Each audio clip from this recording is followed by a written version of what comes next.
Ladies and gentlemen, folks and non-folks, people who is and people who ain't, welcome back to the Ain't Shit Show.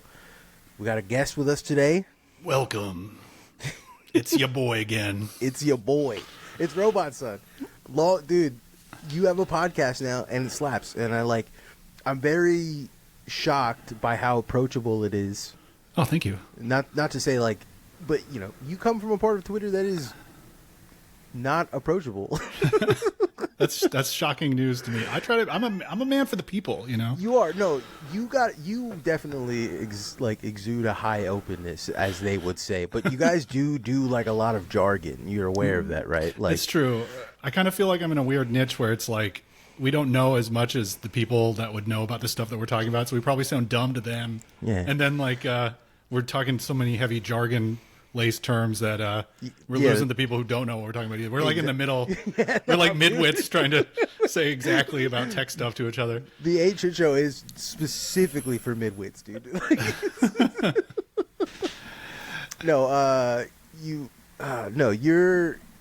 I'm surprised because I listened to 2 episodes so far. Oh, awesome. I really enjoyed. I liked the conversation with Joe that you had. I thought that it was was genuinely, I wasn't lost at any point in time. And I don't know if you know about my dealings with Joe, but every time we've ever talked about anything, I immediately get lost at what he's saying. Mostly just because, I don't know, it's reflexive. He'll start talking and my brain just immediately shuts off about whatever. So, but hearing him, talk to you guiding him through the whole thing, it was honestly I was like, oh, I know, I get Joe's deal now, right?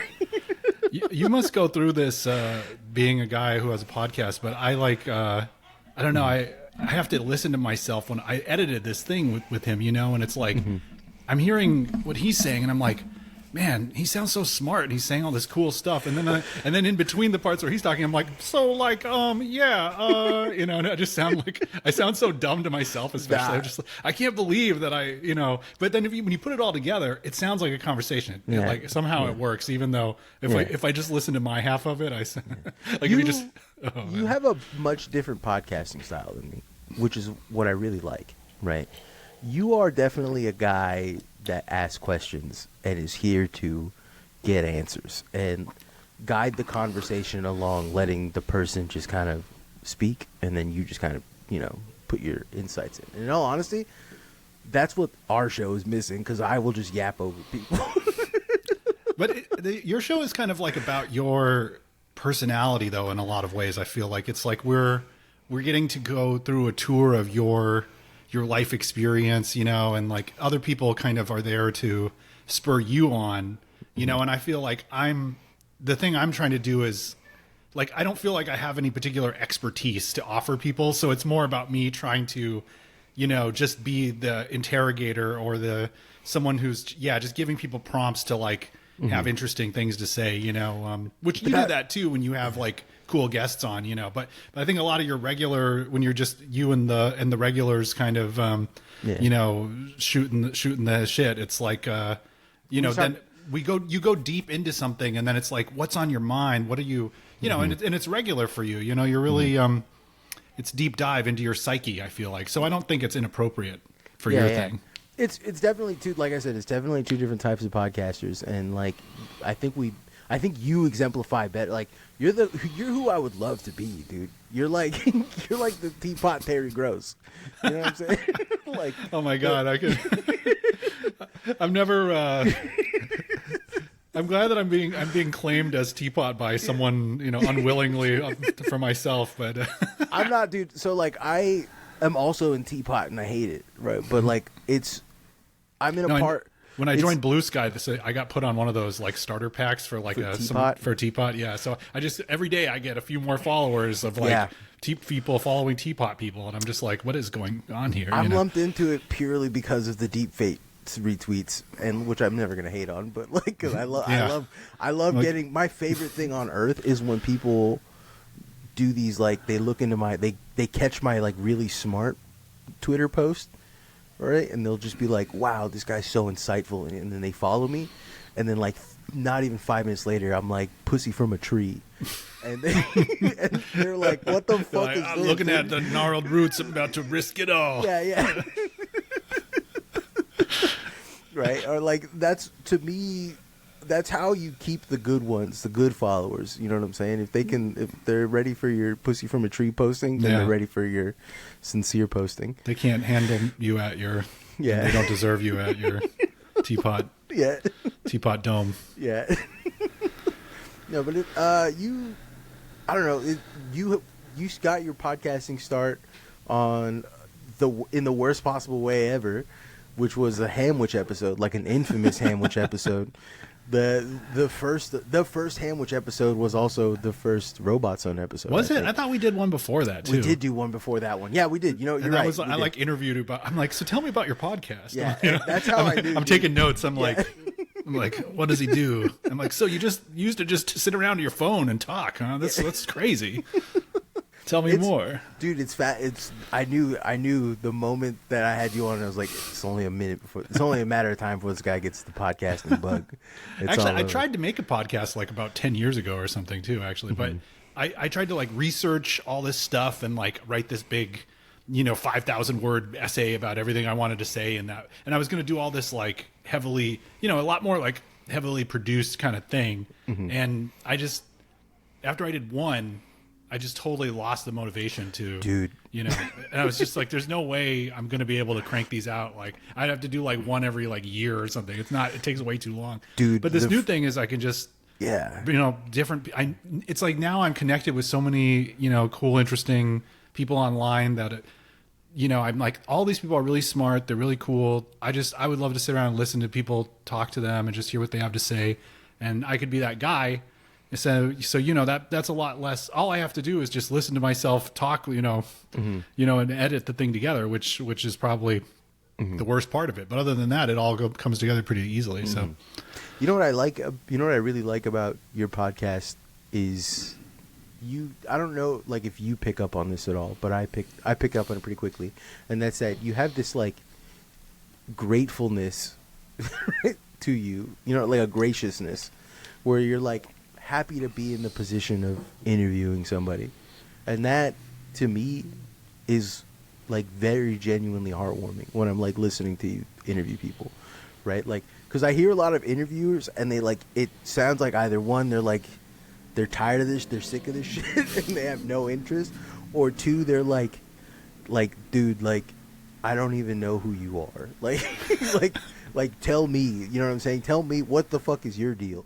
Whereas like you have this like way of being open and like not just conversational, but like you're actually receiving something out of the conversation, which is really nice.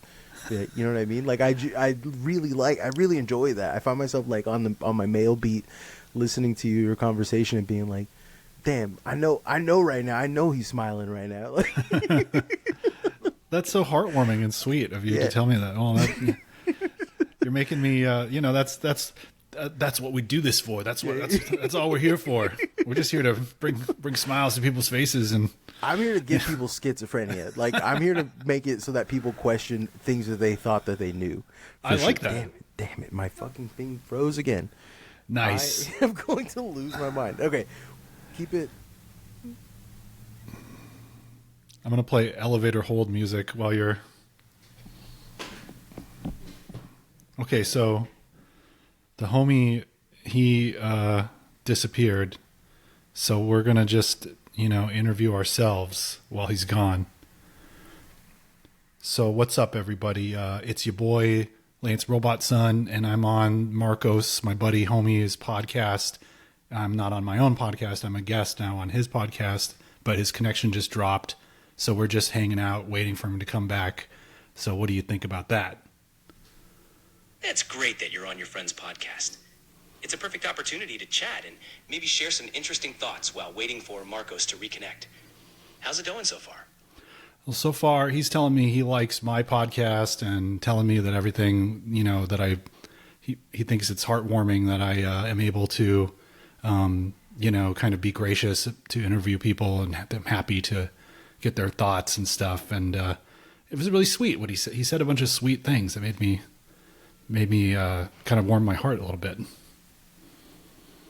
That's wonderful to hear. It's always heartwarming when people appreciate the effort you put into something.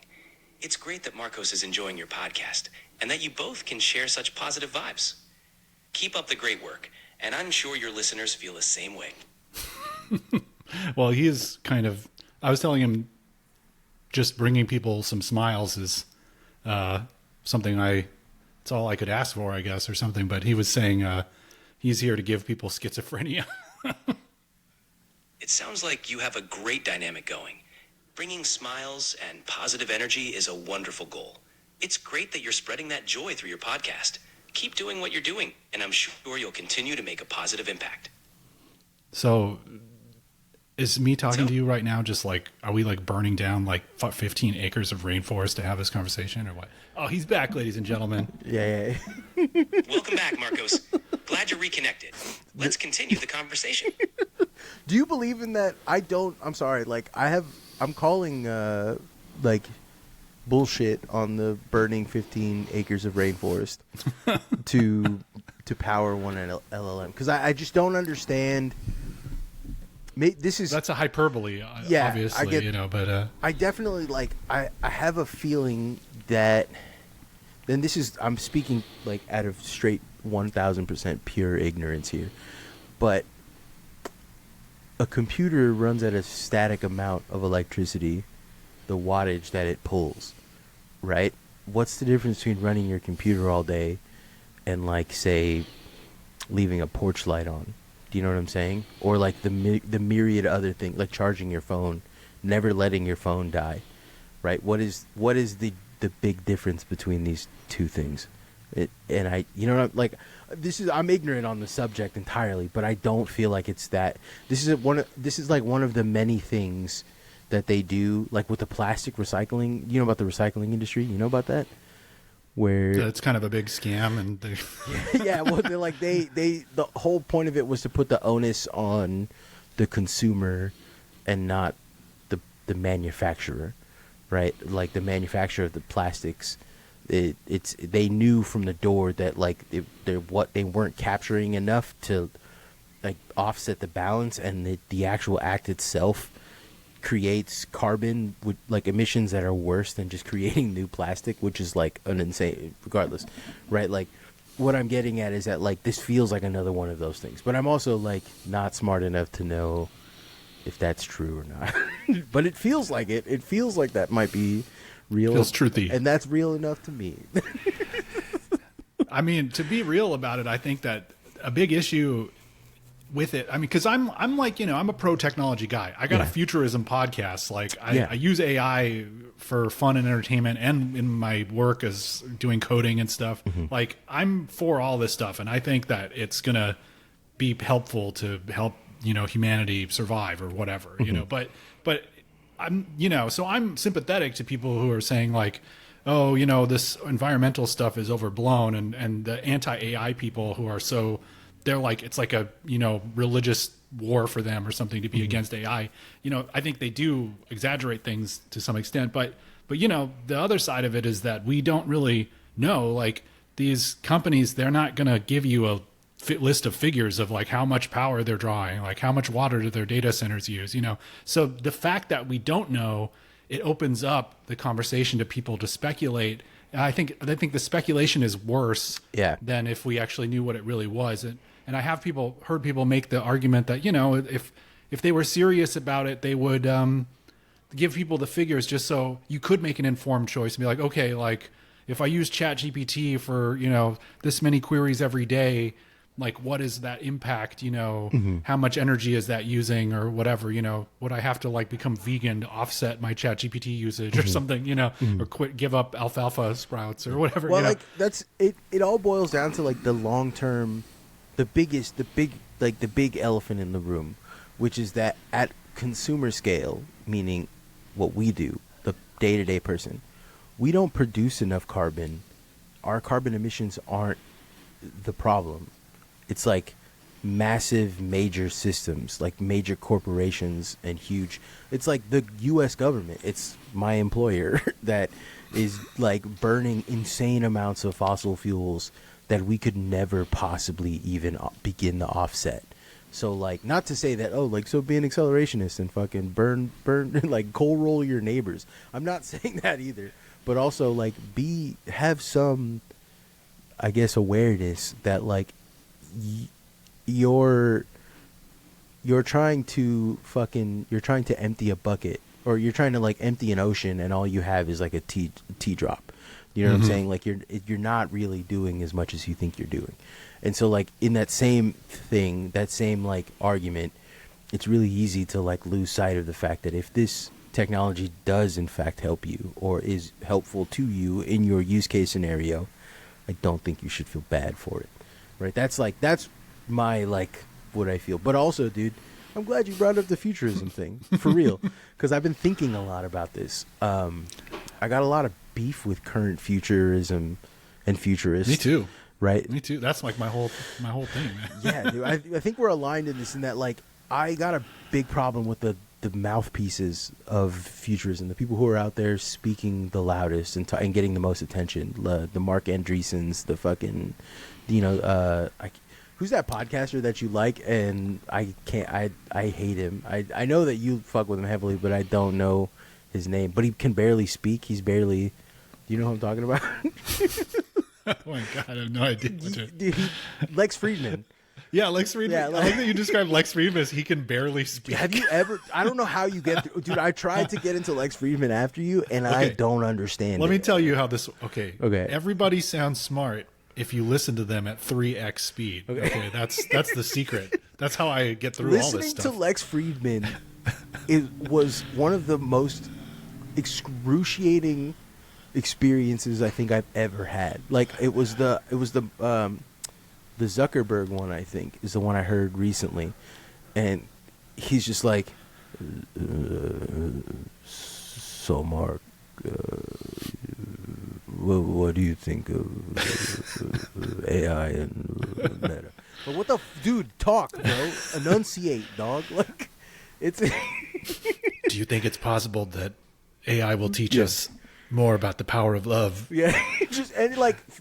If you could ask a computer what the meaning of life was, But what would you ask You're it? doing a sped up version of it. Because that's how it Yeah, sounds to me, what because I listen to it at 3x. Yeah, dude, you have to with that guy. That fucking guy, it's like 4-hour podcast and he says 8 words. It's insane, dude. He's infuriates me. Anyways, but like, you know, guys like him, these guys who are like the futurists and like, they have completely lost the fucking plot in the sense that like, in order for motherfuckers to get to the future, we have to survive it. We have to survive the present to get the future. And a lot of like EAC, a lot of all this shit just has completely forgotten that in order for them to have the beautiful, comfy, everyone gets a luxury future, people now need that. You get what I'm saying? Like, people should have that now.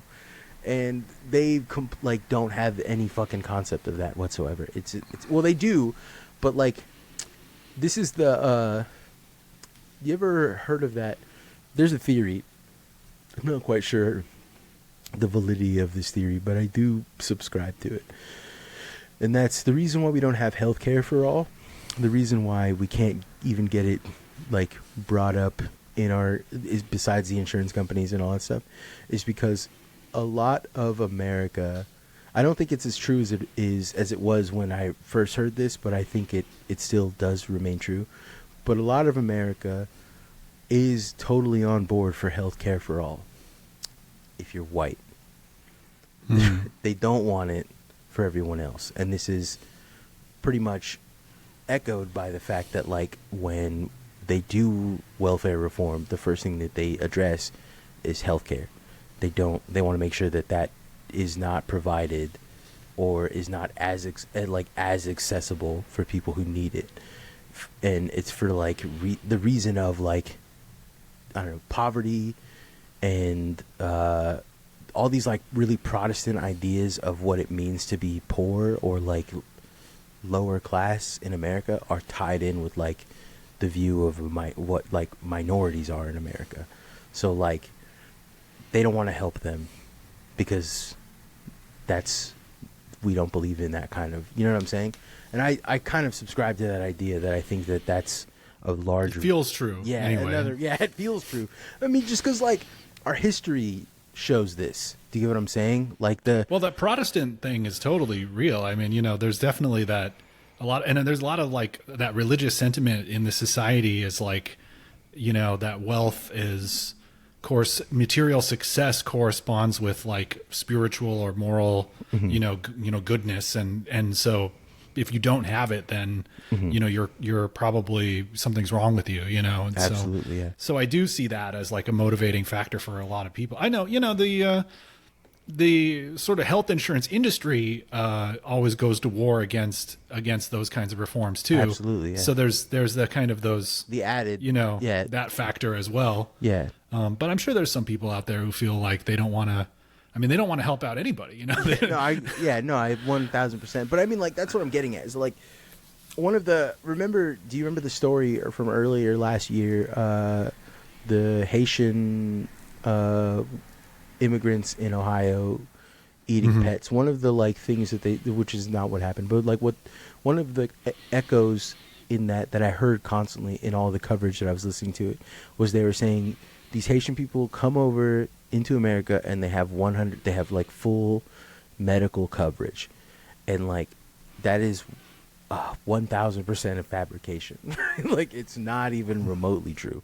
Yeah. Right. And so like the thing is that concern is on the minds of, for lack of a better word, the hoi polloi, the people who would have believed that, the people who are downtrodden, who feel that they have to compete with these people who also have nothing, right? And like, I mean, there's people who are like undocumented here who have been here for a long time, and they're like, the people who came after me are getting all this free shit. Yeah, and they're like, no, dude, I know, dude, I've had cousins that are literally like, dog, if they didn't give you shit at the border, why would they give the next guy? Yeah, it makes no sense, dude. Come on, think about it critically for 2 seconds.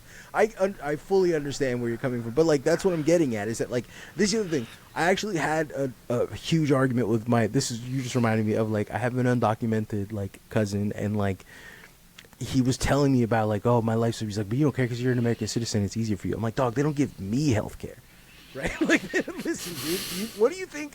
You think that it's better being me, dude? Like we're in the same boat, dog. Like we're in a slippery sheet. I'll admit that. Yeah, they'll send your ass to Guantanamo too, man. Yeah. They'll send us. You're like, I'm just delivering the mail here. Dude. They're gonna back attack you. Yeah, dude. No, that's grim. That's crack. But like, to get what I'm like, the idea is that like this is a fear. This is a genuine fear that was on their mind. Is this healthcare thing, right?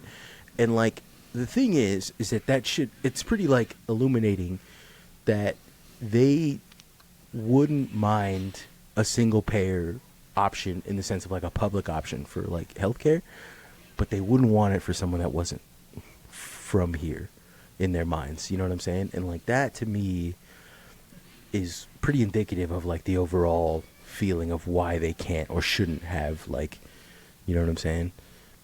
I don't know. Well, I don't want to get too grim on this episode because I've been doing a lot of downer episodes because there's been a lot of downer shit happening recently. For real. Yeah, but I was trying to remember the last time we talked, and I was like, who was the president when we talked? I'm like, was Trump president last time too? And I haven't known him, this motherfucker that long. It was being friends with me has a time warping effect. Right? And I've known this about people. Like me and Faith have probably only known each other for like 3 or 4 years. But like the last time we hung out, he was bringing up stuff that happened like 6 years ago that I wouldn't have known him around.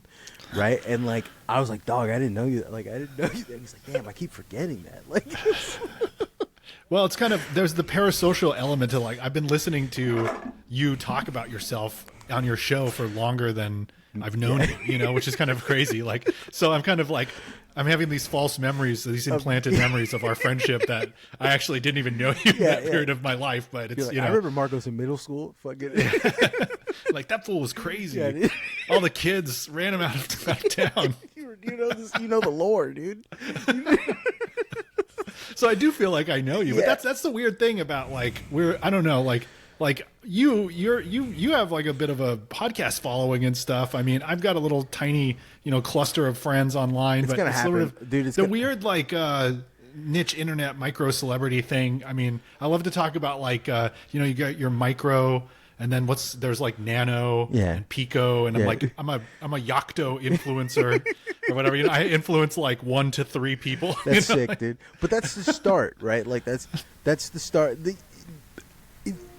This shit is. I was talking about this in the other group chat. I said that like I really do think about that Kanye West fucking quote where like it's better to have a slow grind and know that fans fuck with you and will seek your shit out than it is to have like a big hit and like no one knows your name in a month, right? Because like I think about that all the time with like the podcast. My podcast has been chugging along for ever at this point, and then we're finally starting to get some kind of listenership, and it's the podcast, man. I have no like I don't know how to tell you this, but like every day I get like kind of low key emotional looking at my Discord, seeing the people build like doing homie Minecraft servers.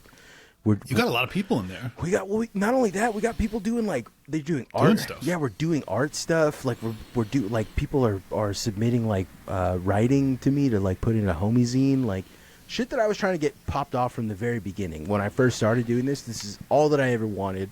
This is all that I was ever pushing. I was always asking people, hey, if you got an interesting idea or you want to promote something, come on my show because I want to talk to you about it. I want to make sure that like we can, and every time I would always get like, but you don't have an audience. There's no one like talk to who, and I would be like, to me, dude. Like you know what I mean? Like they'll come, they'll be. You just got to build it first. Yeah. If you build it, they will come. And like I was right, and like it's nice to have that. And I see the podcast as it is now. I see where it stands, and like I don't know. This is what I've always wanted. It's like just a real, genuine artist collective that has. People look to me for leadership, and I wish that they didn't. But like, I'm glad that people are just doing their own thing within this. You know what I'm saying? And like, it's beautiful. It's a beautiful. No, you're like a good role model for me. I mean, just because I share. I think before I ever came into contact with you, and your concept of homieism, and what you're trying to do with making community and helping one another.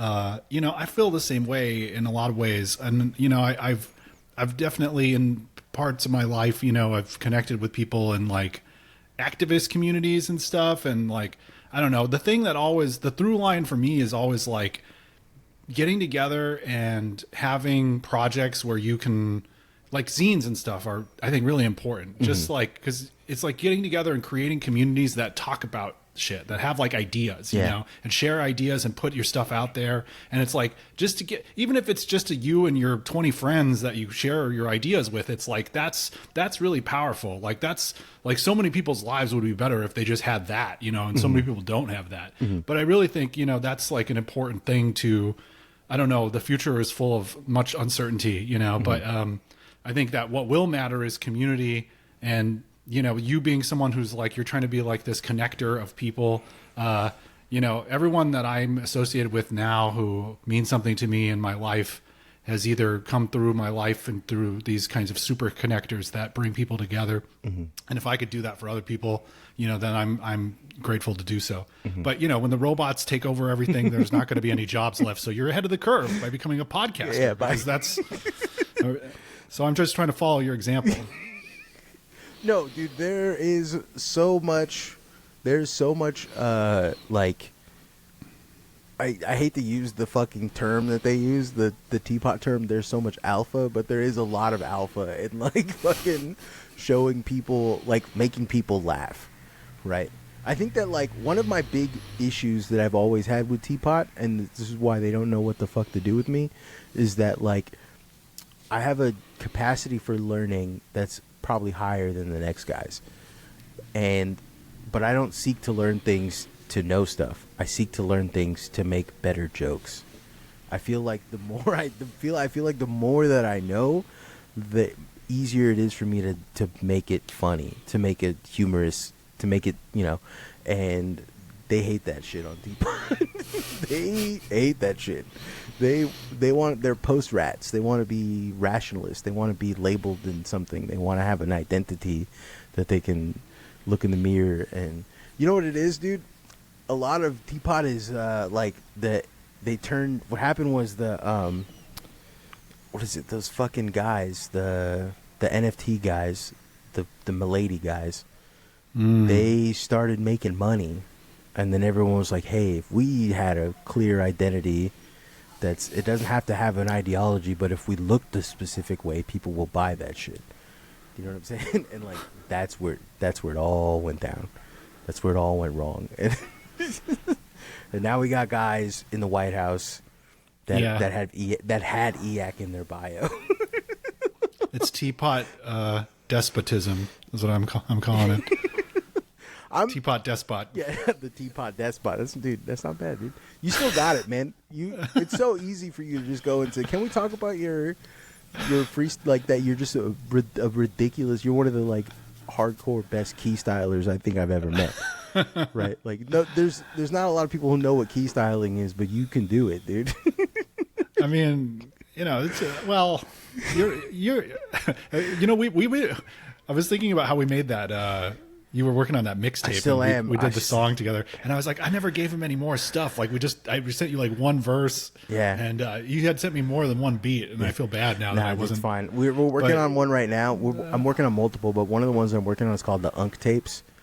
Nice. And we're like, the whole point is like, my back hurts, and like, I got bad knees. And like, oh, I thought it's like you're giving people, you know, avuncular advice. No. Like we're old unks. Like we're doing ciphers. We're bringing the old shit back. You know what I'm saying? That's good. Yeah. It's like, you know, when Andre 3000 was talking about why he didn't put out a rap CD, because he just put out the flute music. Yeah, you know? yeah. He's like, people don't want to hear about me getting a colonoscopy or whatever. Like, you know? no, like, we do though. Dude. Yeah, we do. We do. We really do. This dude. is real shit. This is, you know, hip hop. My late older brother, rest his soul, he was like a hip hop head, and he would always be like, he's kind of like a hip hop historian, you know, and he would say to me like, "We got hip hop grandpas now," you know. And yeah, he's like, right yeah. though. Do we do? Yeah. It's cool. It's the coolest shit I've ever heard in my life. It's cool that we. Yeah, it's real. Yeah, I like. That's the beauty of like. That's the beauty of like a really sustainable art form. You know what I'm saying? Like a non-sustainable art form, like. I don't know. I'm trying to think of like non-sustainable art forms. There's a lot more of them than there are. Like the Bored Ape shit. Bored Ape shit is a non-sustainable art form for a myriad of reasons, but the main one is that like it doesn't have the ability to be remixed. There's a hard cap limit on how it can be expressed. Do you get what I'm saying? Versus hip hop, which can be when you think that there's a limit to it, that shit jumps over the limit, and it's something entirely different, right? One of the reasons why rock is dead is because there's a hard limit on how you can portray and make rock and roll without it splintering into like a myriad other genres that are distinct and different, and then it stops being rock and roll. Versus with hip hop, you could just be like, Danny Brown is hip hop, and so is like fucking Elmo. Right? Like, these are two guys that represent hip hop, right? Like MC Ride is hip hop, MC Hammer is hip hop. They're on the same team, even though they couldn't be any different, right? Like that's a beautiful thing to me. Like, you know, rock is not that. Rock can't do that in a lot of ways, right? What were we talking about in the group chat earlier that I wanted to see? It would be Mark Andreessen on No Jumper. You know, I don't know if you listen to. So Mark Andreessen, he has his Andreessen and his partner in their A16Z thing, Andreesen Horowitz. The other guy, I think his name is Ben Horowitz or something. Horowitz, yeah. He's like a hip hop head. Yeah, I know. He's always talking about that, about how he's like, you know, hip hop represents entrepreneurialism, See, and you know, Ben it's like Horowitz would go on No Jumper though. He would, and like that's why it's not funny. But Mark Andreessen on No Jumper would be very funny. to hear like Adam 22's like, so what do you think about cryptocurrency and like he just like I hate Mark Andreessen. I hate listening to him. His just like, well, I think You sound like the Joker. Dude, that's what he sounds like to me. He sounds like the Joker, but like with a bunch of shit in his mouth, right? It's like, you want to know how I got these crypto coins? Yeah. You want to know how I got these crypto coins? Like, dude, that's what it's fucking disgusting. Dude. I hate him. I hate him so much, bro. He's crazy, man. I don't know. People don't know about him too. I feel like that's why I'm kind of talking about him more. He's putting himself more out there now, because of the whole. He thought that he's so he really kind of is pushing the whole like anti-woke thing and latching on to whatever force in whatever political force can kind of clear the way for him to.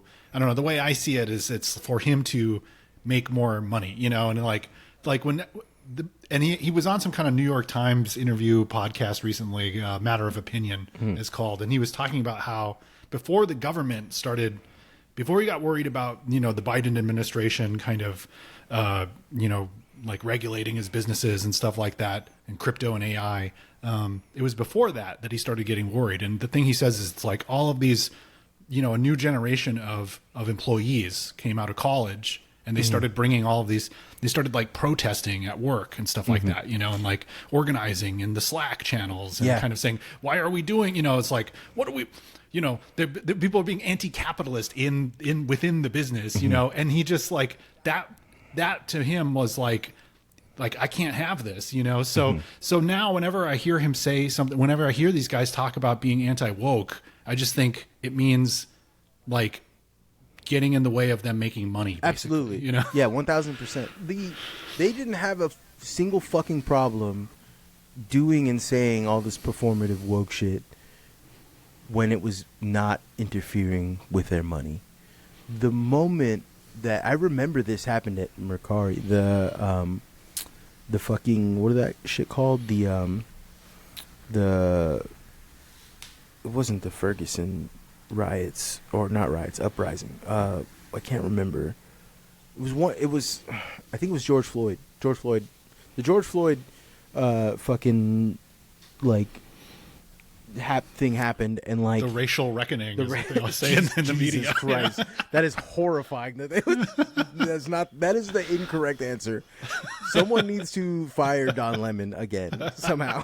I don't know how he's involved, but he had to have been involved in that. So America's racial reckoning. So when that happened at Mercari, one of the things they were talking about is like, because we had an office in Portland, and it was very fucking divisive. Portland was like the ground zero versus like, we had two offices. One was in Portland, one was in Palo Alto. Believe you this, not a thing happened in Palo Alto. Nothing. Absolutely. I hate to say this, but there's not enough black people in Palo Alto for something to happen. You get what I'm saying? Like, Palo Alto is a lily white place, right? And like, whereas Portland, fucking their office actually saw action and saw things. And the CEO, I remember the CEO came out and was like, hey, like, we want to make sure everyone's supported and blah, blah, blah, do this, that, and that. And then, like, me and 5 other people who were I was, like, not in the Portland office, but I was like, hey, we were trying to organize legal funds for people who get arrested in Portland for protesting. And the CEO was like, absolutely not. Like, what the fuck are you guys talking about? Get the fuck out of here. He's like, and then he called me inside like a few hours later and was like, dude, that's unacceptable. We can't even be remotely. And I'm like, what's the issue? Like, we're not asking you guys for money. Like, we're not asking you to give us money. This is employee paid for. We're paying for it. It's completely separate from the business.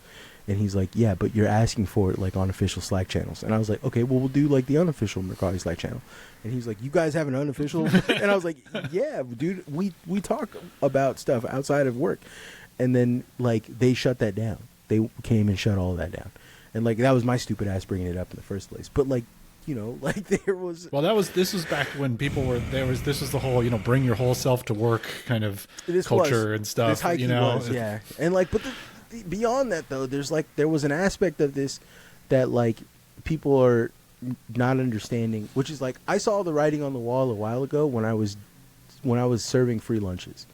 When I was serving free lunches at Twitch, I saw what was happening, right? Because everyone was so excited to eat pizza 5 days a week at the Twitch offices, pizza and burgers that's all they ate, by the way. But pizza and burgers 5 days a week at the fucking Twitch office. That's what they were. They were all excited for that, and they were in the middle of downtown San Francisco, like the financial district, and they would get there at 5 a.m. and they would leave around 11 p.m. when we served dinner at 10, right? And so like I was there for all of it, 5 a.m. to 10 p.m. every day. I was there all day. I would leave on my breaks and go outside. Not one Twitch employee would be outside because we're in the middle of fucking downtown, like the Polk area, like the Tenderloin. They didn't want to see that shit. And they didn't want their employees seeing that shit. And they didn't want their employees going out and eating all the really good food that was out and around. And they wanted them eating pizza and burgers upstairs, 30 floors up. Do you get what I'm saying? Like, that's what they wanted. And, like, I saw that pretty quickly. I'm like, oh, man, this is like a glass cage. Yeah. Right? Like, it looks nice from the outside, but it is not nice once you're inside there. Like, you know. And they would have, like, services that would, like, people would come pick you up immediately for, like, carpool services. But it was like an Uber thing where they would just come pick you up in, like, a bus. And so you spent as little minimal amount of time as possible in the rough areas, seeing the visual, like, getting that real visual feedback of seeing how you got a pizza full of belly and burgers and this fucking guy, like, or you got a belly full of pizza and burgers, the other way around. You got a belly pizza full of belly burger. Yeah. You got a belly full of pizza and burgers, and this guy has a belly full of fentanyl. You know what I'm saying? Like, there's the big fucking difference between the two of that. And like, now what happened, I think, is that the reality caught up, and like I don't know. Silicon Valley has been extractive in San Francisco. It's been completely extractive. They've sucked all the life out of that place. And, like, everyone knows it. But also, I'm aware that these people cannot wipe their ass and they have to pay people to do it for them. You know what I'm saying? Yeah. Like, these people are useless, dude. They got to get an app. Yeah, for that. I need an app to wipe my own ass. Swipe right. Yeah. Actually, I'm glad you're on. You know, it's time. It's finally time we talk about this, dude. While I was working at Uber and stuff, and like, because I was a caterer, so I moved around. Like, when I lost my job at Uber, I like moved to like, I went to, within like the 3 years I was there, I went to over like 200 different like smaller like companies of, like, you know, anywhere that served lunch to their employees. And I got to know these people because I would be there for like a week or 2 weeks, or even like, and I would be there for a lunch or a dinner, and I would just be there for however the duration of the services. But I got to know these people because I would see them all the time. They'd be on my rotation. And like, you would not believe how many times I've saw people just do the stupidest shit, things that I can't imagine being in the mind space to make the mistakes that they make. Do you know what I'm saying?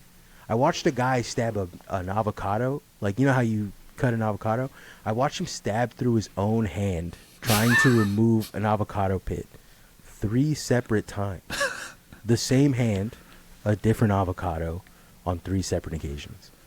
Do you, like, through it? Like, not like he pinned the avocado to his hand because he decided to remove the pit by stabbing it down in a downward motion with his hand on the table. Do you I feel like I've heard you kind of express this sentiment, like that you shouldn't fear these people. Absolutely. Basically. Yeah, you should not fear these people. They do not have any real life experience. They don't live in. They're on an extremely advanced Minecraft server. They're not in real life. You know what I'm saying? They're playing Roblox, right? These people cannot exist. Like, a very small amount of them can exist functionally, right? There's a story. Some people know about this story because I've talked about it offline. But I watched a guy nearly die of sepsis that he got from refusing to wipe his ass after getting into the Andrew Tate shit. He started watching like Top G content. One of those guys said wiping your ass is gay, because you're priming your booty hole for like some kind of something to touch it, and it's like your nerve endings. This is like, okay, Fellas, this is who are you cleaning your ass for? this. I remember like talking to his like, because we had like they were called pod mates, right? Which is very deeply fucking Infantilizing. yeah, well, it's like it's dystopian. Is that your desk is a pod and you have pod mates? Do you know what I'm saying? Like, Yeah. dude, extremely dystopian vibes. But We lost entire crops. yeah, of we lost humans. an entire pod. Right, one of our pods started watching fucking PUA stuff, and we lost the entire pod. Right,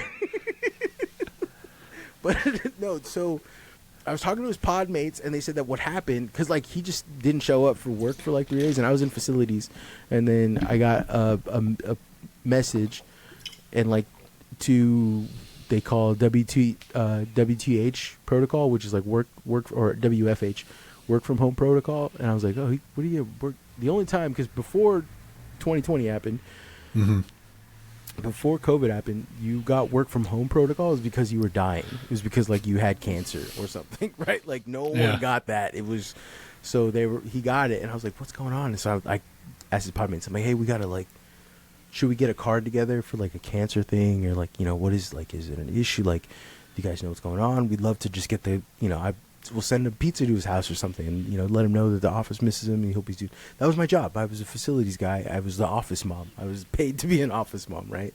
And so like, I'm talking to them, and they're just like, "Oh no, dude, he got like a sepsis infection in his ass." And I was like, "What?" I was like, "What are you guys talking about?" And he was like, "Yeah, he got into this. I can't remember his name. You would probably know him, but he's like a teapot adjacent Substack guy that like he wrote that how men become gay is that like when they touch their ass or like they touch in their butt crack, it like sends a signal up the vagal nerve or vagal, and like it primes them for anal sex and gives them gay thoughts. So they should never touch their own assholes under any circumstance, because that's what makes you gay. Which is insane. I wonder where this guy is now. Yeah, dude, I have to know.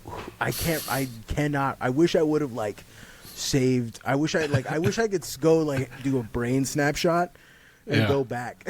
Know exactly, because I would love to see where. You're right. I would love to see where he's at now. But so he stopped wiping his ass, and he got 2 months without wiping his ass once, without like ever touching his ass, and he got a horrible infection and nearly died from it. So like these people don't have working brains, essentially. Do you get what I'm saying? Like you can just fool them into thinking insane things, and they will fuck their lives up over it. So many people. I watched a grown man eat a tamale without taking anything off of it, because like eating the corn husk and everything else, because he watched a YouTube video where a guy said that's the traditional way that they do it in Mexico. And I was like, my brother in Christ, as a guy who's been there, no, they do not. That is incorrect. They are lying to you, dude. Whoever. They're not sending their best to Silicon Valley. They really are not sending their best to Silicon Valley, dude. These people. The other thing too is that if you're not running into these guys who just cannot function their day-to-day lives without like needing someone to like literally put their pants on for them, then you're running into people who are like they're like just drugged out of their fucking minds. They take like 36 Adderalls to wake up and like 10 or 11 Trazodones to go to sleep at night, and that's their day-to-day. Like, do you know what I mean, dude? Like, I'm a machine that turns pharmaceuticals into code. Yeah, no, you're a machine that turns pharmaceuticals into spilling coffee everywhere. Like, like you're into a facility's problem. Yeah, you're a machine that turns fucking uneaten Snickers into like rodent problems that I have to deal with. Into a rap problem. Yeah. That's, now you're my problem. yeah, like, dude, legitimately. We had a guy who used to just take a bite out of Snickers because he didn't want to fuck his macros up, and he would throw it in his desk, and he would just take one bite, throw it on his desk, it'd be stale, so he'd just leave it in there. And then we had like a horrific rat problem, and we could not figure out where it was coming from. So one day I just stayed at the office overnight and just waited until I saw a rat, and I saw where the rat went to, and I opened up his desk drawer, and it was full of fucking, like, literally one bite taken out Snickers.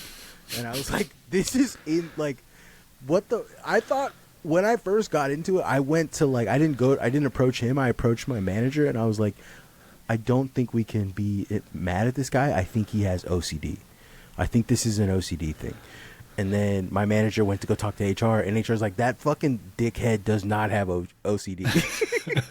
He is just a dickhead. Right?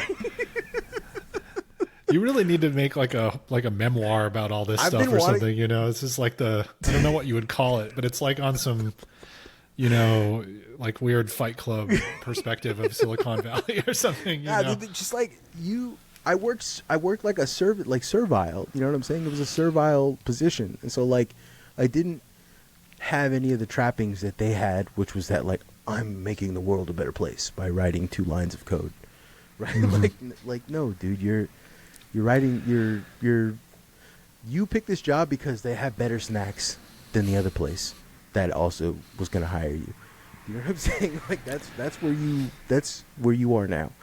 And like my job was that like the reason why they picked me for this job because they were like the last 5 guys that we had were about to beat the fuck out of our engineers because they could not handle mentally what these guys were putting them through. Can you do it? And I'm like, yeah. Honestly, you guys are paying me well enough. I don't care what they do. Right? And like that I don't know. I just got lucky in that department and like just knowing people, but I don't know, man. Those jobs are gone. It was an easy money time, it really was, because yeah. The macroeconomic conditions were just different then, and you know the workers all up and down the board had more power back then, and now it's like the bosses are ascendant and they're disciplining labor, you know. Absolutely. So it's, you know, and I just saw a thing in the New York Times talking about you know, Zuckerberg doing his MAGA turn, and they're getting rid of, you know, like tampons in the men's room and stuff. Yeah. So the employees are like protesting by bringing tampons to the men's room like themselves and stuff. That's it's like not a protest. That's like the extent to that you can protest now. But if you want to keep your job, you know. But back, you know, like during the easy money of zero interest rate, you know, like phenomenon days. You know, there was lots of employee protests, walkouts. You know? Yeah, there was fucking walkouts. There was straight up walkouts of like Google. Do you remember Google had a walkout over it was Google Earth supplying like Northrop Grumman with like laser guidance or something like that. It had something to do with like working on defense stuff. Yeah, missile systems. Google was like partnering, and so not just like 1 or 2, but like a few offices orchestrated entire like worker walkouts from like everyone, just complete walkouts. That's the kind of stuff that scared the shit out of Mark Andreessen. Yeah, absolutely. That shit would scare these people. And so like they what they did was they gave people year over year raises. They started giving them crazy amounts of money. That's when like the money, this is my schizo theory here. They started giving people lots and lots of money, and then when they started letting people go, they were just like, we're letting them go, and we're keeping your pay the way it is. We're not dropping it. You should be grateful. You shouldn't complain. Lots of people are out there looking for work right now, and you're over here making so much money. This is a good time for you. And to me, listen, I'm telling you right now, this is me and Robotson aren't even here anymore. This is me and you, audience. If you work in tech and you are in a position where you are miserable and you think that you couldn't support yourself or have a life worth living if you just gave it all up and decided to take some shit $22 an hour job, you can make it. You can make that shit work, right? You do not need their money. Their money is not worth your soul. I know this from experience, right? Like I was looking into monkey chow the other day as food, like as a food source, because that's how broke I am as a mailman, and I still would take this any day of the week over like what they were trying. Gorilla Chow. Dude, do you know about the Gorilla Chow meta? Do you know about this? I've seen like a 4chan screenshot or but something it's true, of this though, stuff. dude. Like, It's true. It works. it's got all the It does. essential amino acids. There's a huge community. There's a huge budget bodybuilding community forum that is into like, then they're like, dude, pound for pound, Gorilla Chow is the best way to achieve like a healthy amount of calories, caloric intake without like killing yourself. The only problem is sodium. But like if you're sweating hard all the time, it's You not. just gotta stay hydrated. Yeah, for real. Like, dude, I was looking into it, like, unironically. I was like, I could do this. I could, like, it's $30. It's $30 for 20 pounds, and it's like, like 4 or 5 biscuits is a meal. Like, dude, I'm thinking about it. As soon as I brought this up to my girlfriend, she was like, I am not fucking packing your lunchbox with Gorilla Chow. And I was like, you know what? Fair enough, dude. You're gonna have to do that yourself. Yeah, she's like, no, like I will leave you if you kiss me and you smell like straight monkey shit. Like I'm out of here. I'm out. I'm leaving. And I was like, no, you're right. I wonder if anyone does that, like, you know, financially independent, retire early community or whatever, like the FIRE movement. Yeah, you know? yeah. There's like, if there's any convergence of FIRE movement people and monkey chow bodybuilding people. Dude, I recently have been doing a lot of like Reddit stuff for people, like. Sounds dangerous. I've been like for the podcast because I've been wanting to structure the podcast a little bit more, or maybe do a second podcast that's a little more structured, or something that's about something. And so I've been thinking about like one of the things that I've cultivated over the years of being online is that I have just a rancid search history, just disgust. I have access to some of the worst forums and things that exist online, right? And so I forgot about the Reddit. I used to spend time on a Reddit that was called Frugal, or R Frugality, I think is what it's called. And it's all about like saving money. And it has nothing to do with saving money. It is a mental illness simulator, right? You go on there to discover that people who think like you have a severe mental illness. They're not there. It is what I think a recent post that popped off that like got traction on Twitter recently was a guy was calculating how many blinks happen in a blinker and how many blinks you get before it burns out from the electrical use, the water, the amperage on it, and then calculating how many times it makes sense for you to like make a left, like when you're like to signal you're turning, and like Yeah. he was He's trying. optimizing. Yeah, like it came out to like something close to like several billion like clicks, right?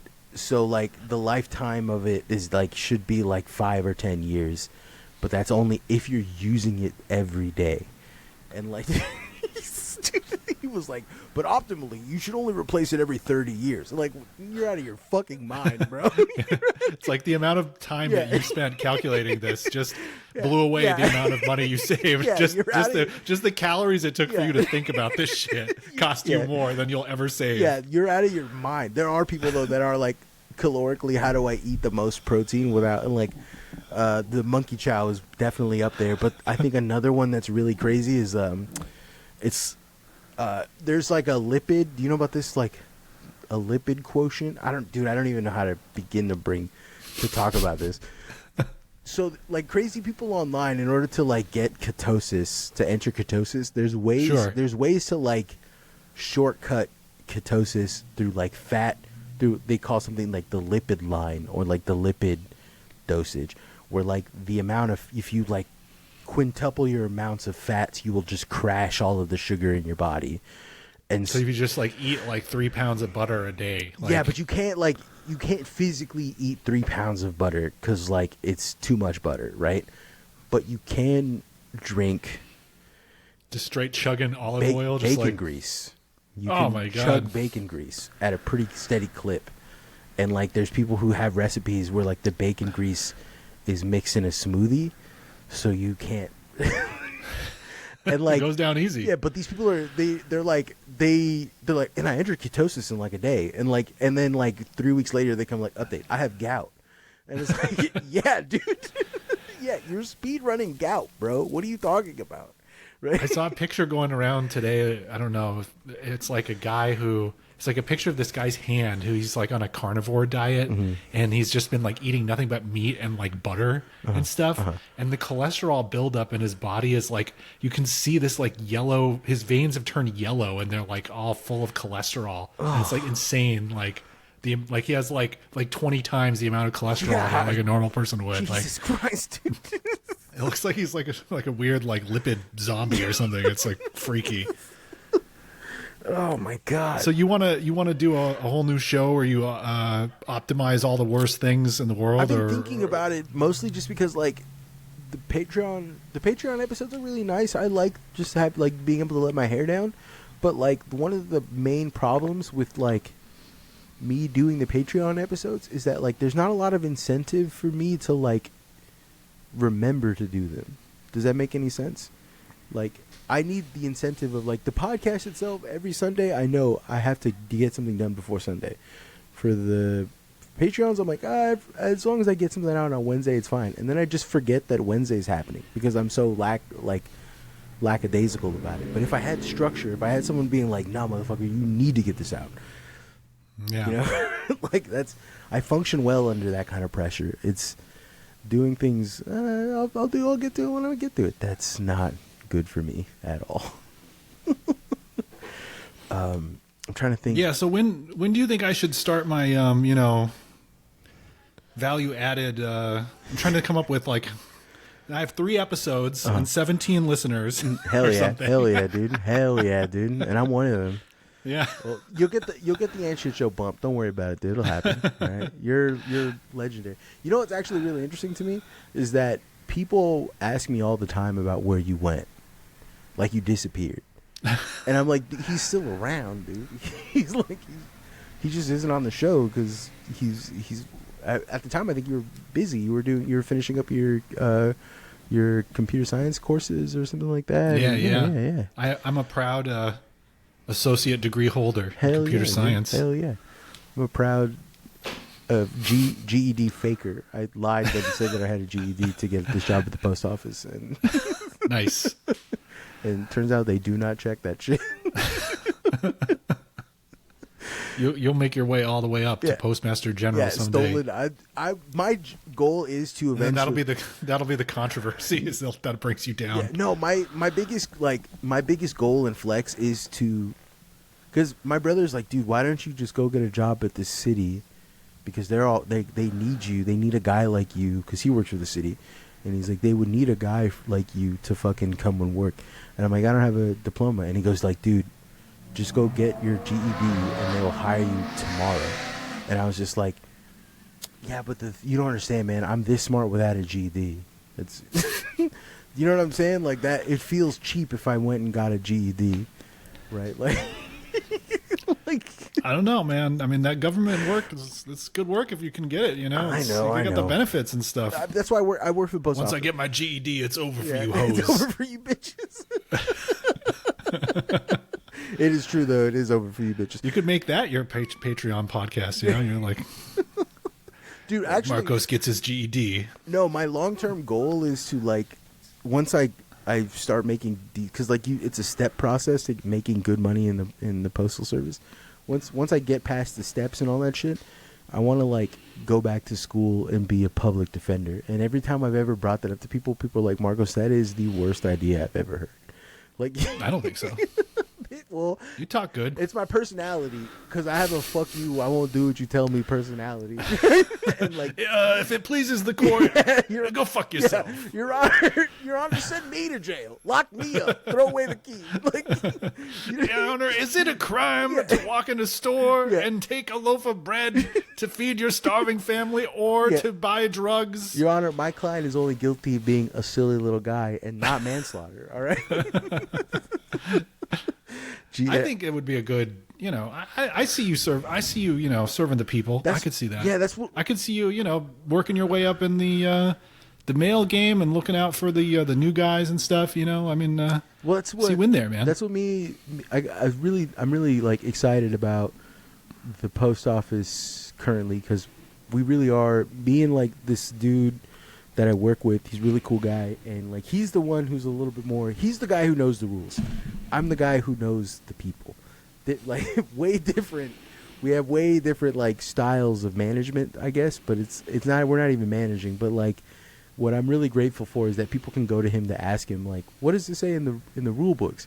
Where people can go to me and vent and be like, this is some bullshit. I'm like, you're right, it's some bullshit. Like, do you know what I'm saying? And like, so it's kind of a nice, and we're finally building like morale there. And like, to me, that's a big thing, because when I first started at the fucking post office, morale was dog shit, man. It was bad. It was real fucking bad, dude. Like, I remember one of the mailmen early on was talking about how like he like heard that some other mailman in Los Altos had a heart attack in his LLV from the heat, and he like had a heart attack. And then I was like, oh man, I'm sorry to hear that. And he goes, I'm not, it should have been me. I was like, god damn, dude, this place is rough. I crave the sweet release of death. Yeah, dude, I'd rather fucking die than be a mailman. That's crazy, dude. That's when you know the working conditions are fucking bad as shit. Yeah, real bad, dude. They like, you know what's crazy about the post office is that they will have you eating a hot dog at 7:30 in the morning, like it's normal. You know what I'm saying? Like they'll do stuff like that to you. They'll like, hey, come in tomorrow. We're gonna have like a mailman appreciation day, and you're like, oh, sick. So you would think like the thing that makes sense is like, you know, breakfast food, like some bagels or something. Yeah, bagels, some donuts, a cup of coffee. No, they'll have you drinking a Capri Sun and a hot dog at 7:30 in the morning, right? And you're like, and then you got to go and deliver mail with a full ass hot dog belly. Dude, it's awful, bro. It's the burger in your belly. Yeah, the morale is low. What I'm saying is, if you see your local mailman, don't just wave to him. Give him a hug. Tell him you're sorry. Tell him you know how bad it is and that you hope it gets better. Apologize to your local mailman. That's what. Like, you know, I know it's not your fault specifically, but I'm sure he'd be happy. I guarantee you, he'd be happy to hear it. Put a little tip in your Christmas card in there for him. Oh, do you know about there's a very evil thing that mailmen do to each other. This is like real. This is like we're never gonna make it out the hood type of thing. like this is real crab bucket mentality, right? Like I hate to even think that this shit happens in real life, but it does. And that something that happened to me during Christmas was, it just so happened that I got lucky and I didn't work the day before Christmas and I didn't work the day before Christmas Eve, right? So like I had 2 days off prior. That's right around the time when people put out the notes for the mailman that's like, you know, like $10 or $5 or $1, whatever, right? Like just little. And like normally when you're on your route, whoever's covering your route will take all of the money that you make that they collect on the route, and they'll put it inside your case because that's just the decent thing to do. So the days that I was covering other people's routes for that week that lead up to the Christmas, I was making sure everyone was like route. I would write their route numbers on it and I would leave it in their case so that way they knew that, hey, this is like, you know, day after Christmas, I come back, nothing on my case. Not a single fucking no cards whatsoever. And then I'm like, man, that's crazy. I'm like, but you know what? I'm new on the job. I'm sure that like the community doesn't know me that well. Why would they give me like, you know what I'm saying? So I wasn't like even really mad about it. And then the next day, my T6, the guy who covers my route, he is talking. I overhear him. I don't think, because I always have one headphone in, one headphone out. I don't think he can only see my headphone ear, so he thinks that I'm not listening. But he's talking to him and he's like, oh, he's like, Marcos's route is a gold mine. He's like, I made like maybe $450 like in 2 days on that route. I'm like, oh, damn. I was like, you son of That's a bitch. foul, bro. Yeah, you son of a bitch. I didn't say anything. Why would I? Why even bring it up? It doesn't matter, right? Like, I can't even be mad about it. No solidarity. Yeah, Huh? yeah, but you know what? You have solidarity comes from you, right? Me being a son of a bitch and being like, well, if I'm gonna get him back. It's the buck stops with me. You know what I'm saying? So That just keeps us all in the bucket. yeah, you know what I do when I get real hot at work? When I get real fucking mad and real fucking like ready to punch my fucking supervisor in the face style mad, I go and I buy donuts for the office. That's a big brain move right there. Because then the next day when I come in with donuts, it was like, oh, Marcos, dude, thanks for the donuts, bro. And my days, I'm on class. It feels nice. People are saying, hey, what's up, man? Oh, dude, thanks. I appreciate it. And it just makes me feel nice, right? And I don't feel like fucking sucking my supervisor in his jaw. You got to write like those like business books they have at the FedEx Kinkos or whatever. Like, you got to write the homie mindset, though. Yeah, the homie mindset management book. Homie management grind set. And it's just me pointing like this to my face. It's you with the box of donuts, Pointing like doing shock like oh my God, Jesus Christ. It could happen. All right, I don't know how long does it say we've been recording for you, because I know I dropped out. My thing, it says 1 hour and 10 minutes. Cool. Can that be right? Yeah, that sounds about right. That sounds about right for me. Okay. We're doing the Lex Friedman 8-hour podcast. Yeah, we're doing a 5.5 hour podcast. Strap in. I might have to eat a sandwich in the middle of this thing just to keep my blood sugar up. Dude, I do wonder about Lex Friedman doing those like 7-hour podcasts where he's like, at no point in time do I ever see anyone get up for like a cup of coffee or something, and like, how does that happen? They gotta produce that stuff, right? I hope so. I hope to Christ he's got a whole team. I hope to Christ he's not just making these dudes marathon it out. like you're in the hot seat now. You can't go anywhere. Can't go anywhere. That would be a cool. If I had if I ever make this big and Adult Swim drops the lawsuit about the Fly Low album that I try to make, and they decide to have me do a show, I would love to do like an Eric Andre style thing, but what I would do is I would strap my guest in to like a chair. I would strap them into a chair, and then I would like put bugs on them, and then just like subject them to horrors while I'm trying to interview them. So it'd be kind of like a Fear Factor, sort of. Yeah, just like you get a bunch of snakes. Like a reverse Joe Rogan kind of. Yeah, absolutely. Like you're stuck in the chair and you're just like, you're getting tortured with like snakes and spiders and shit. And I was like, so tell me about your latest movie that's coming out. You're kind of like the Scarecrow from DC's Batman's Rogues Gallery. Based on, because he scares people. Based on your latest guest that you had, the Warren Chortle. Oh yeah, he was on your show first. Yeah, a long time ago. Very long time ago. He also inspired one of our greatest. Me and Shog's like a lost media thing. This is something that me and Shog, we worked on a script for a show, we wanted to do a radio play about a guy who is a copycat of the Joker named the Chortler. Oh yeah. And it was inspired in part by him coming into the group chat all the time and being like, I'm chortling. He would just be like, I'm the Chortler. And it was and a lot of but we tried to get this done, and the thing is that we barely get the podcast out on time. Do you know what I'm saying? Like the podcast itself is fucking herding cats. So me trying to get at least 20 people together in a group call to even just see if we can act out the script, because the script is written, it's done, it's ready to go. It was a fucking nightmare, dude. We didn't even get it past me and Shoggy doing just trying to read it through, just trying to read the thing through. It was just a table read, dude. It was nightmarish, dude. It was incredibly painful. But yeah, we're just That could be a Patreon thing. You guys, dude, it's too hard. It's too. I don't know what the fuck I was thinking. It's like a goal, like a stretch goal. Yeah, like, you know, my you're gonna have to hit a big ass stretch goal to pay off everybody to make the time to. My problem is that I only have stretch goals. Right? I don't ever see something and think about the realism that it would take to do something. Do you get what I'm saying? I'm always like, I could write a novel. Just give me like a weekend. I could do it. Right? You can just do things. Yeah. I'm the worst. I have the worst mentality. But like, I can just do stuff. I'll just do it. It's no You big. can learn anything in 2 weeks. Give me like a week. Give me a solid 3-day weekend, and I got you. Right?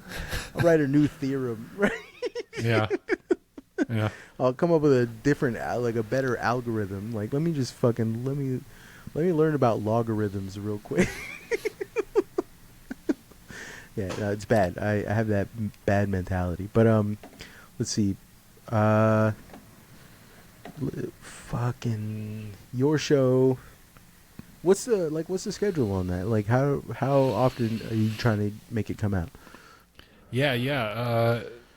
So I don't really have a fixed schedule right now, which is bad, I guess, because I think people like regularity in their diet and their podcasts. They do.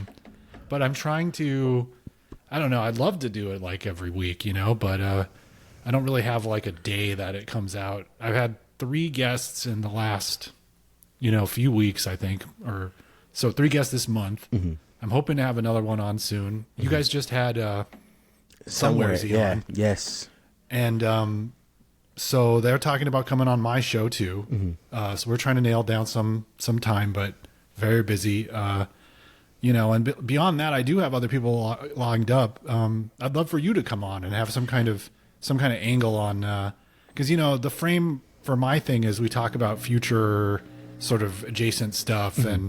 and I'm trying to come up with, I guess, it's like, I don't want to just be like, I love all this technology is so great and yada yada, without like, I'm not uncritical about this stuff, mm-hmm. but I don't want to just be a doomer about it either, Mm-hmm. So I'm kind of trying to find a narrow lane that is kind of like an optimistic, I kind of think of it like a critical mm-hmm. optimism, I get you. No, I get you. We're looking for how do we find optimism even in trying, even if the future looks, kind of scary sometimes or whatever, so if you could, if we can come up with an angle. I have one, which is the Homie Discord. Yeah. Honestly, I can't get over how the Homie Discord is a intersection of a lot of different types of people all converging around my stupid ass podcast and the dumb shit that I say online, but also really building tangible, real connections, not just parasocial ones, right? People have met up outside of the Discord. People make plans to do things with each other. Like, a lot of where the criticism of like touch grass comes from is the fact that like the things that you see online disillusion you. And what I've been trying to do from the door has been to fool you into I said this today in a DM with someone. I said that it takes a great naivety and foolishness to wish for the world to be a better place. And I am that fool. Right? Like, I am a fucking great fool. I am a big ass. I am a very naive idiot and fool. And I will continue being so because I want the world to change. I want it to be a nicer place.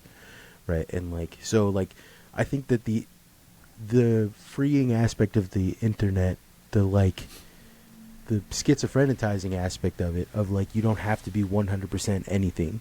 You can be hilarious. You can be a deep thinker, and you one doesn't take away from the other. You can do both at the same time, right? And like, you can have serious treatises about like wanting people to recognize within themselves the great other that is like society, right? Like, you can have these ideas about that while also being like pussy from a tree monster. You know what I'm saying? Like, you can do both. There's no limitation. The only limitation that you put on yourself is the limitation that you put on yourself. You know what I'm saying? Like, all of your even your physical limitations can be transcended, right? We have technology now that allows you to do these things, that allows you to transcend, and it continues growing and being better and more accessible. Like, I think honestly, everyone is using tech wrong. Is the right? That's the angle. Yeah, everyone is using it wrong. They're all fucking it up. We gotta use it to be friendly, to be fun, and have fun with friends and do cool things like that. There's the cozy internet kind of theory, you know, like that. Yeah. I don't know what it is, but it sounds kind of like that, maybe. I agree with you, man. I think, you know, it's the people, you know, I don't know. I feel like there's while Warren was coming on my podcast, he was saying this stuff about like he was like, I say IRL to people in real life. Like he says, I say IRL. Mm-hmm. And I thought it was so funny because it's kind of like, it suggests that it's the internet, the online thing is the thing that comes first. It's the primary thing. Yeah. And the real life, quote unquote, what we used to call real life is actually just the secondary thing now, you know? Mm-hmm. So I don't really know what that does to people's connections and stuff as we go forward, you know, but I think it, you know, I hope that people can find, you know, they can find community that's meaningful and that isn't just like parasocial, like you said. Yeah, but I mean, like, okay, this is what I was talking about, right? This is what I guess like the second half of like what was beautiful about the Homie collective stuff, right? Is that like it's not parasocial because it only exists online. It exists IRL, right? We're doing stuff in real life. We're making things in real life. We're contributing to art that will be made in real life, that we can all point back and be like, yeah, we made that, we did that. And that to me is important, right? Like that's the point that like, this is like I said, the touching grass aspect. Lots of the criticism that like the left has, like not just the left, everybody has this criticism that, oh, you should get out there and touch grass. There's barely any grass out there. It's not better out there. Yeah, there's not that much grass out to touch. And when we touch it, it's like, wow, well, it's squishy and I'm allergic to it. This shit sucks. Why did you tell me to come out here and do this? Right? What you should be doing instead is like, hey, come touch grass with me, bro. Right? Yeah. That's a different, it's an entirely, don't. You want to come touch some grass with me? Don't you go touch grass. How about we go touch grass? Let's go touch grass. Let's go touch grass, dude. Let's go hang out. You know what I'm saying? That's a platform. Yeah. I used to say my political party is a picnic in the park. Dude, me and you are all. I'm telling you, out of all of everyone who I went to open mics with, you were the only person I think that would have understood where I was coming from. Always. Do you get what I'm saying? Like I wish you would have lived closer to me because we would have fucking destroyed this open mic scene out here, dude. I was telling this story that I got kicked out of a Rooster T. Feathers, which is like a famous comedy club, for their open mic night. Because I went on stage. So before, it was like an open mic night. I didn't know that they were going to be calling people up, but I knew, but I didn't know, like, there's no order to it. They just call people whenever they feel like. And I had 3 really famous bits that I would do constantly. One of them was write an unpronounceable name. So I would write like 36, right? And like, I thought it was the funniest thing ever, because to try and see these people say it was just funny to me. But one day, I put my name in there. It's cha-cha, sa-sa-sa, cha-cha, cha-cha, which I thought was very funny. And then I go and I order some wings and a beer. And I didn't have any material, and I never did. I would go up on stage with no plan. That's and it's gutsy. Yeah. And I went up on stage. I get the call. I get my beer, and I leave my plate back at the bar, and I go and I get my beer and I grab my beer, and on the way to there, leaning against the stage was a big ass wrench, like not like a huge fucking like a big, when you're thinking of like a Super Mario wrench, like a big, like the oversized comically big wrenches, they had one of those just like right next to it.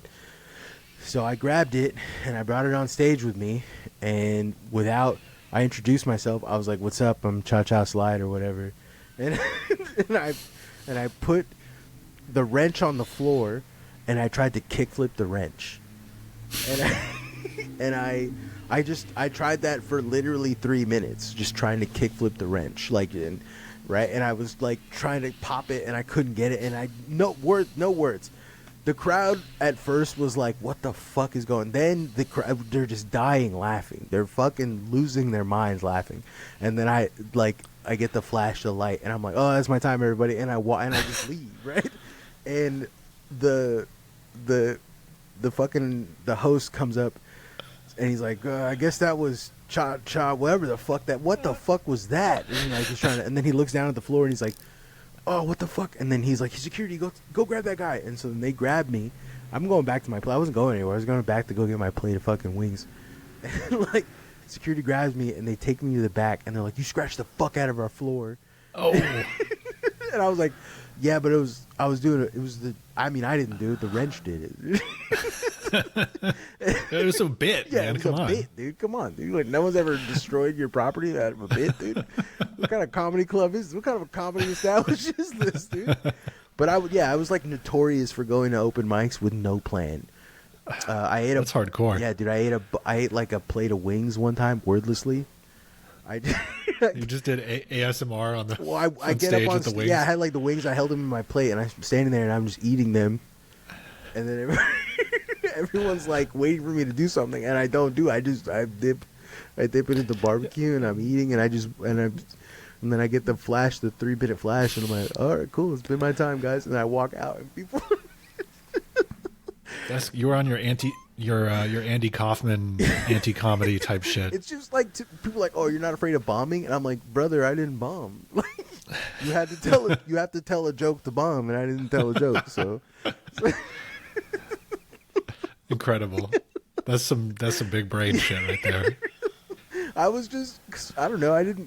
For me, it was about the attention. It was not about the comedy whatsoever. And I used to get guys, like open mic comedy guys, that would like come after me and be like, "You don't respect the craft." I'm like, "You're right. Correct."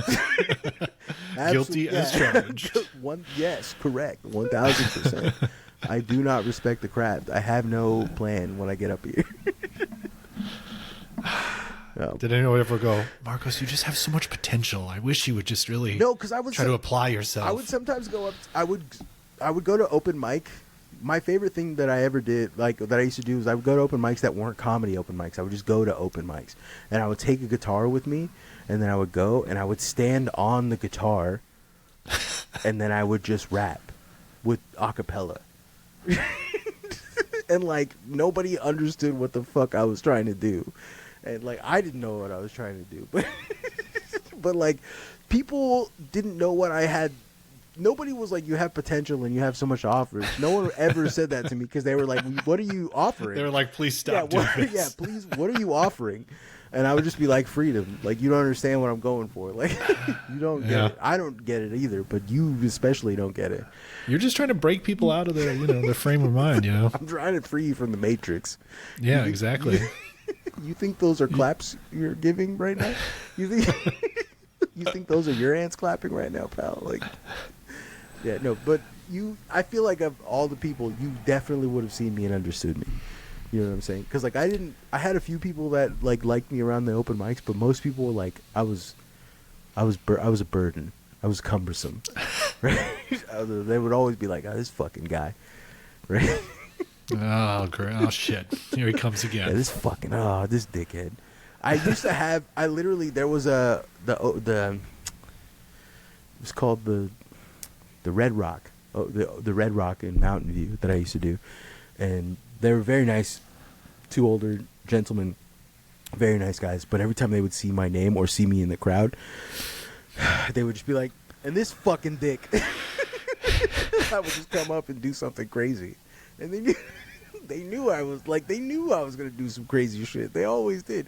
One time I took the microphone, I took my phone out, and I played a YouTube video that I was watching into the microphone.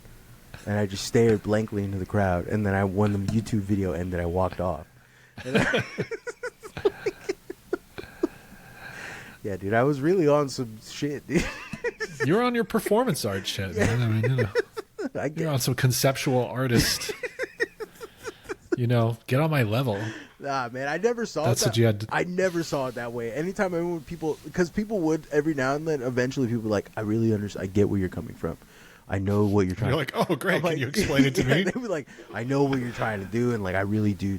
It takes a lot of balls to do what you do, and I'm like, I played a YouTube video up there, dude. Listen, I don't know what the fuck I'm doing up there, dude. I thought it'd be fun to just show you guys what I was watching. You're like, check this one out. This one's really good. This is really cool. That's a good bit. That's hilarious. It's funny to tell the story. It's not funny when you're there. When you're there, everyone's just really uncomfortable. Yeah, exactly. When you're there, you just They're see. like, oh, I brought my date to this thing. Yeah, holy shit! What is this? Oh my god! Yeah. So anyways, okay, we got to get out of here. We got to go. Yeah. Yeah. Before. Okay, so I'm going to plug my podcast. Yes. It's called NeoMania. I should have set it up in the beginning. I didn't say it. So We live and that's learn. Just, this is the podcast. That's just me. Yeah, this is the podcast. This is just your style. This is what we do. I'll plug it at the very end. Yeah. I'm Lance Robotson. My podcast is called NeoMania. It doesn't live anywhere yet, but if you just search for NeoMania, or you can find me on Twitter at Robotson. At Robotson, which you are a very funny follow, because you did coin the term "it's your boy." Like you, Yeah, I coined the It's Your IYB. Boy. Well, you didn't but the IYB for sure. It's your boy is like you own that. Yeah. You know what I'm saying? I've been signing every post I make. It's your boy. Yeah. For like more than 2 years. More than now, 2 I years, think, or yeah. something. And it's like that is performance art, dude. What you're doing is real performance art. What I'm doing is act shit, dude. Like that's you've dedicated your life to something, and I fuck with it heavily. When I know every time I hear "It's your boy," I immediately like Robot Son. Like you know what I'm saying? Like I immediately think of that. It's incredible. Yeah, I've taken it over. Yeah. All right. What else you got to plug? You got anything else? That's it. Okay. These days, just doing Okay. NeoMania. Shouts out to the following homies who also support NeoMania: Carrie again, Cookie the Crispiest, Dave H. Musk. I wonder what the H stands for. Dead Raccoon, Ella, Lotta L's, Flesh Kaiju, Full Slack, Fuzzy Nalgas, Grungus Fungus Dungus, Hamwich, Hero Brine's Dead Brother, hell yes, Jade, Kevin Villasane, Kiefer, Christopher Lynch, Legalize Scubular Fent, Jesus Christ, Malik, that's very good, dude.